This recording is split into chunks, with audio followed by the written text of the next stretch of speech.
Hey guys, so in this video we will be taking up some more questions related to digital electronics. So इस question में क्या कहा गया है that in a positive edge triggered JK flip flop, what I have is there is a low J and low K. It means 0 and 0, right? तो output क्या होगा? और ये पॉजिटिव एज ट्रिगर्ड है. एज ट्रिगर्ड मैंने last video में आपको थोड़ा सा ग्लिम्प्स दिया था उस चीज का. सो इसमें क्या है, अगर ये मेरी क्लॉक पल्स है, so this is my positive edge triggered, right? Positive edge. And इसका इसमें कोई खास मीनिंग है नहीं. इसका पॉजिटिव एज ट्रिगर्ड का मीनिंग क्या है कि clock is 1. It means it is in working condition. ठीक है. अब जे के दोनों लो हैं. अब अगर जे के का आपको ट्रुथ टेबल पता हो, what it will be doing 0 0 0 1 1 0 and 1 1, and let's say there is a qn which may be 0 or 1 0 1 0 1 और 0 1. मैंने दोनों ही इनपुट ले लिए हैं, ठीक है, विद दीज कंडीशंस. तो qn प्लस 1 क्या आएगा? This is my output. Reality में ये मेरी आउटपुट होती है. तो जब 1 1 होता है तो it will be a toggle. Means अगर 0 है तो यहाँ पे 1 है, और अगर 1 इनपुट है qn पे तो 0 हो जाएगा. अगर 1 0 है तो qn प्लस 1 पे मेरे पास क्या आ जाएगा? It will be kind of set reset. अगर आपको कभी याद रखना हो ना, कभी भूल जाओ, तो अगर रीसेट है और सेट 1 है, इसका मतलब the output will always B 1. चाहे 0 इनपुट हो चाहे 1 इनपुट हो, लेकिन आउटपुट विल ऑलवेज बी 1. और अगर 0 1 है तो मेरे पास क्या आएगा? Output will always B 0. क्योंकि जब भी हम किसी चीज को रीसेट कर देते हैं, व्हाट विल हैपन इज, जब किसी को रीसेट कर देते हैं, मान लीजिए आपके वेब पेज है, आपने फॉर्म भर दिया लेकिन रीसेट पे क्लिक कर दिया तो सारी वो ब्लैंक हो जाती है. मतलब वो एक डिफॉल्ट स्टेट में चला जाता है. Default state is 0. और जब मेरे पास जे एंड के 0 होते हैं तो वो एक लैच की तरह काम करता है, या आप कहें मेमोरी की तरह काम करता है. मान लीजिए अगर 0 इनपुट था तो यहाँ पे 0 ही रहेगा, और अगर 1 इनपुट पहले हमने दिया हुआ था तो 1 ही आ जाएगा. इसका मतलब it will work as a memory. There will be no change in the input. जो इनपुट आपने रखा था मेमोरी में, वही इनपुट आप कंपल्सरी रिट्रीव कर लीजिए. अगर ये कंडीशंस मेट कर रही हैं जे और के की, so it will always be a similar to qn, जो भी आपने बीच में रखा था पहले, ठीक है, स्टोर किया था. So it will be a no change.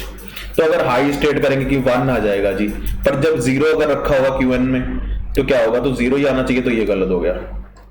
Low state अगर 1 रखा हुआ इनपुट में तो 1 आना चाहिए, तो लो स्टेट नहीं होगा. टॉगल स्टेट तब होता है जब जे और के दोनों 1 होते हैं, लेकिन यहाँ पे लो बोला हुआ है 0 0, so there will be no change, right? Now moving on to next question. Okay, guys, this question have been asked in GATE 2013. So इसमें क्या पूछा गया? Which of the following expression not represent exclusive NOR? X NOR की बात की गई है. That will be like this of X and Y. तो X and Y का जो होता है बेसिकली X NOR का एक्सप्रेशन होता है, that is this. ठीक है. So ये तो है, ये तो yes है, ठीक है. हमें नॉट ढूंढना मतलब नो बनाना है. x plus x XOR and y not. ठीक है, बना के देख लेते हैं. मान लीजिए मेरे पास एक x है, एक y है, एक x बार है, एक y बार है, और x एक्सॉर y है. ठीक है, फॉर द टाइमिंग 0 0 0 1 1 0 1 1. और अगर x बार क्या हो जाएगा? 1 1 0 0. y बार क्या हो जाएगा? 1 0 1 0.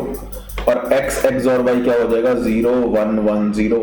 या x XOR y बार क्या हो जाएगा? अब x मैंने ये लेना है और y बार लेना है, तो 0 और 1, what will happen? It will come up as 1. 0 and here is 0, so 0 1 and here is 1. तो XOR जब अप्लाई करेंगे तो क्या होगा? सेम आएगा, 0 और 1 और 0 1. तो ये क्या आ गया? ये एक्चुअली XNOR ही है. It is representing XNOR. XNOR क्या होता है? XOR का उल्टा. तो अगर XOR ये है 0 1 1 0, तो XNOR क्या हो जाएगा? 1 0 0 1. सो ये भी नहीं होगा. इसका मतलब ये भी yes है. ये भी एक्सनॉर ही है। ये साइन जो रिप्रेजेंट करता है एक्सॉर को रिप्रेजेंट करता है। और अगर एक्स बार वाई, मान लीजिए एक्स बार एक्सॉर वाई, अब मैंने ये वाला और ये वाला लेना है। 0 1 पे क्या आ जाएगा 1, देन 1 1 पे 0, 0 0 पे 0 एंड 1 0 पे 1। अब आप पूछेंगे कि सर आप तो ये जो है जो एक्सॉर है आप तो एक्सॉर कर रहे हैं, लेकिन हमें तो एक्सनॉर प्रूव करना है। लेकिन यहाँ पे क्या दिया हुआ है एक्स की बार एक्सॉर वाई। तो जब मैं ये प्रूव करूंगा तो जो रिजल्ट है वो मैंने बताना है कि वो एक्सनॉर है कि नहीं। और ये भी एक्सनॉर है, देखिए ये भी सेम आ रहा है, ये भी 1 0 0 1 सेम आ रहा है। अब तो हम देखेंगे एक्स बार और वाई बार का एक्सॉर, मतलब कि ये वाला एंड ये वाला, ठीक है, इन दोनों को देखेंगे। सो 1 1 का क्या आ जाएगा 0 0 1 का ये एंड अगेन सॉरी 1 0 का 1 एंड 0 1 का 1 एंड 0 0 का 0। This is X bar Y bar का एक्सॉर। सो ये एक्सॉर ही आ गया मेरे पास। सो ये एक्सनॉर नहीं हुआ तो नो आ गया, ठीक है ना। तो हमें नॉट ही पूछना था कि ये एक्सनॉर नहीं इंटरप्रेट करता। सो दिस इज गेट 2013 का क्वेश्चन है ये, ठीक है। तो इसमें option D is correct, right. So now moving on to next question. Okay, seems to be an easy question, लेकिन थोड़ा ध्यान से करिएगा। इसमें क्या कहा गया है कि अगर मेरे पास एफ है will be the last memory location. ये लास्ट मेमोरी लोकेशन है, मतलब 0 0 0 0 से चल के मैं एफ तक पहुंचा, ठीक है। क्या ये 0 0 0 0 है, ये चेक करना है आपने पहले तो, ठीक है। लास्ट मेमोरी लोकेशन और मेमोरी साइज क्या होगा। एक्चुअली गाइस ये 0 0 0 0 नहीं है, इट इज 16 zeros।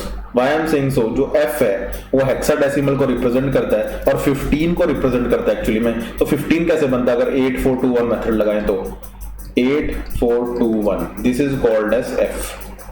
तो इसका मतलब 4 बिट को रिप्रेजेंट करता है ये एक F, ठीक है। अगर एक F 4 बिट को रिप्रेजेंट करता है तो 4 F कितने बिट्स को रिप्रेजेंट करेंगे 16 बिट्स को, ठीक है। तो 16 zeros से लेके 16 ones की बात है ये, ठीक है। तो ये जो पूरा मेमोरी लोकेशन है ये कितने मतलब मेमोरी का साइज बेसिकली क्या होगा, ठीक है। तो बेसिकली ये हो क्या गया, जब आप 16 बिट्स लेते हो तो नंबर ऑफ टोटल एड्रेसेस कितने होते हैं 2 की पावर 16। इट इज 2 की पावर 10 मल्टीप्लाई 2 की पावर 6। 2 की पावर 6 क्या होगा 64 और 2 की पावर 10 क्या होगा 1024, जिसे हम 1 किलोबाइट लिखते हैं या 1K लिखते हैं basically. So K, so 64K is the memory size, ठीक है। So option D is correct, right. So इसका आंसर आ गया 64K। Moving on to next. Okay, यहाँ पे 2 क्वेश्चन है हमारे पास, आसान क्वेश्चन है। यहाँ पे क्या कहा गया है, a micro processor with a clock frequency of 100 megahertz will have a clock period of. ये डायरेक्टली क्वेश्चन पे गाइस फ्रीक्वेंसी का फॉर्मूला था 1.t। This is my clock period and this is my frequency, ठीक है। तो अगर आपको frequency दी है 100 megahertz, this is 1/t, so t को हम रिप्लेस कर लेते हैं, this is my t and 1/100 megahertz. अगर टाइम में आपको देखना है 1/100 मेगा क्या होता है, 100 को ऐसे एज इट इज लिख लो, मेगा होता है 10 की पावर 6, ठीक है। सो उसके बाद क्या है, अगर आपको इसे टाइम में मल्टीप्लाई करना है तो मान लीजिए जो नैनो सेकंड्स होते हैं, अब हम मुझे सारे जो ऑप्शन है नैनो सेकंड में दिए हो तो आसान है, मिली सेकंड माइक्रो सेकंड में भी ऑप्शन दे सकते थे, ठीक है। अब नैनो सेकंड्स दिए हुए हैं तो नैनो सेकंड क्या होता है बेसिकली 10 की पावर -9। अब जब ये ऊपर चला जाएगा, ठीक है, तो मैं क्या करूंगा इसे 10 की पावर 9 ले लूंगा और नीचे मेरे पास क्या आ गया 10 की पावर 8, 2 यहां से 6 यहां से, ठीक है। तो मेरे पास 10 की पावर 8 आ गया। तो जब मैं इसे यहाँ पे आ जाएगा नैनो सेकंड्स, क्योंकि मैंने 10 की पावर 1 को मैंने बेसिकली कन्वर्ट किया है 10 की पावर 9 में, राइट। सो मेरे पास क्या आ गया, तो मेरे पास एक 10 बच गया क्योंकि 10 की पावर 8 थी, तो 10 की पावर 1 बच गया, ऊपर 10 की पावर 9 था, तो 10 की पावर 1 बच गया। So it will be coming up as 10 nano seconds. So option B is correct, ठीक है। 10 नैनो सेकंड मेरे पास आंसर आ गया, right. I hope you understood. अब यहाँ पे क्या है, which of the following is volatile. Volatile मतलब जब आप सिस्टम को रीस्टार्ट करते हैं तो वहां से सब कुछ डिलीट हो जाता है, ठीक है। अब जब रैम है, ठीक है, रैम में सब कुछ डिलीट हो जाता है, रैंडम एक्सेस मेमोरी जो भी आपका रैम के अंदर होता है, जब भी आप सिस्टम को रिबूट करेंगे तो रैम फ्लश आउट हो जाता है, रैम में कुछ भी नहीं रहता। So option B is correct. लेकिन जो रीड ओनली मेमोरी है, चाहे वो 512 बाइट्स के जो भी है, वहां से आपका मेमोरी जो बेस मतलब बूटस्ट्रैप लोडर होता है वहां पे होता है, वहां पे ऑपरेटिंग सिस्टम का फर्स्ट एड्रेस रखा होता है ब्लॉक का, कि कौन से ब्लॉक में वो मतलब फाइल है, फाइल का भी फर्स्ट एड्रेस है जहां से ऑपरेटिंग सिस्टम बूट होगा। सो दैट बायोस हो गया। जो फिक्स चीजें हैं वो रोम में होती हैं। मैग्नेटिक डिस्क ड्राइव है, वो हमेशा ही हमारा क्या कहते हैं, उस फिक्स होता है, मतलब नॉन वॉलेटाइल होता है, उसमें कुछ भी आप स्टोर करते हैं तो रीस्टार्ट करें कुछ करें वो वहां पे रहता है। ठीक है, so option B is correct, this is a volatile memory. ठीक है, right. Moving on to next question. Okay guys, ये मेमोरी हायरार्की के बेस पे सिंपल सा क्वेश्चन है। The cost for storing a bit is minimum in. Cost के बारे में बेसिकली पूछा है कि कॉस्ट क्या होती है। मेमोरी हायरार्की में क्या होता है गाइस, जो रजिस्टर होता है ये सबसे कम मेमोरी वाला होता है लेकिन इसकी कॉस्ट सबसे हाई होती है। Then we will have cache. Cache में थोड़ी सी ज्यादा स्पेस होती है, ठीक है, लेकिन जो कॉस्ट है वो थोड़ी कम होती है एज कंपेयर टू रजिस्टर्स। यहां पे क्या आ गया मेरे पास, रैम, मैं इसके अकॉर्डिंग बना रहा हूं इस क्वेश्चन के अंदर। And then I have magnetic tape. ठीक है, मैग्नेटिक टेप। अब यहां पे क्या है, या ऐसे तो क्या इंक्रीज होगा, स्पेस इंक्रीज होगी, और ऐसे क्या होगा, कॉस्ट इंक्रीज होगी। So this will be most costly, this will be least costly among these four, right. So मुझे क्या पूछा है कि मिनिमम किस में होगा, क्या पूछा, कॉस्ट पूछी है to store a bit. So minimum cost will be magnetic tape. ये सबसे सस्ती पड़ेगी मुझे जब मैं एक बिट को स्टोर करना चाहूंगा। So magnetic tape, option D is correct, right. Question ध्यान से पढ़िएगा। कभी कभी हम ना cost for storing a bit minimum, तो कभी कभी हम कॉस्ट को थोड़ा सा कम लाइटली ले लेते हैं माइंड में जब पेपर अटेम्प्ट कर रहे होते हैं। सो कभी बच्चे कभी रजिस्टर को टिक कर रहा है, कभी कैश को टिक कर रहा है। सो क्वेश्चन ध्यान से पढ़िए। So magnetic tape is the answer, right. Moving on next question. Okay, पहले इसमें कहा गया है introducing a parity bit for error detection does not imply. अगर मैं एक पैरिटी बिट, मान लीजिए मेरे पास कुछ भी डाटा है 1010, ये मेरे पास डेटा है, अगर मैं यहाँ पे एक पैरिटी बिट इंट्रोड्यूस कर देता हूँ, मान लीजिए 1 कर देता हूँ, ठीक है, फॉर एरर डिटेक्शन, अगर मैं एरर डिटेक्शन के लिए पैरिटी बिट का, चाहे सिंगल बिट है चाहे बर्स्ट एरर है, ठीक है, does not imply, not is very important यहाँ पे, imply increase in the length of code. Yes, पहले मेरा ये कितने बिट का था, 5 बिट्स का, अब टोटल कितना है, 6 बिट्स का। सो ये तो भाई इंक्रीज तो हो गई लेंथ की code. So does not imply but this is implied, so ये गलत हो गया। Increase in the hardware of the system, may be not, ठीक है। मान लीजिए मेरा कोई 5 बिट का ही हार्डवेयर है, वो 5 बिट भेजता है, लेकिन अगर मैंने एक एडिशनल बिट लगा दी तो मे बी मुझे हार्डवेयर एक्सपैंड करना पड़े, ऑब्वियसली एक्सपेंशन तो होगी, ठीक है। सो ये भी गलत हो गया बिकॉज दिस इज इम्प्लाइड, ये भी इम्प्लाइड है, ये भी इम्प्लाइड है, ठीक है। Odd number of error detection, may be odd may be even, हमने पैरिटी ऐड की है, it will do some error detection. हमें क्वेश्चन में ये नहीं बताया कि वो ऑड पैरिटी है कि इवन पैरिटी है, ठीक है। So it is also implied.